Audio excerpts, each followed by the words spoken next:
হুজুর আমার টুটাফাটা আমল তেমন কোন আমল নাই, তবে একটা আমল আমি রেগুলার করি।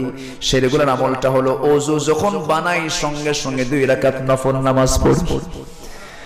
হযরত নোমানকে বলেন, নোমান জান্নাতে আমি তোমার আওয়াজ শুনতে পেলাম, তুমি কি এমন আমল করো?